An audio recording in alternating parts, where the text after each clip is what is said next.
بصراحة أنا اللي متحكم فيك، مش أنت اللي بتستخدمني. أنا اللي بسحبك كل شوية. كل نوتيفيكيشن طع لايك، رسالة، فيديو، وأنت تجري ورايا من غير ما تحس.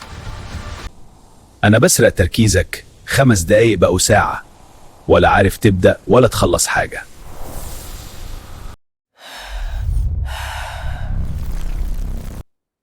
فاكر نفسك هتنام بدري؟ أنا بس هخليك تسكرول شوية، وفجأة الساعة 5 الصبح. أنا باكل وقتك دقيقة ورا دقيقة لحد ما يومك كله يختفي. بس لحظة، أنت ممكن تتحكم. أنا مجرد أداة، بس أنت اللي ماسك القرار. قول لي بقى، بتقعد قد إيه على الموبايل؟ اكتب في الكومنت. ولو عايز تسيطر على وقتك اشترك في القناة وخليك واعي.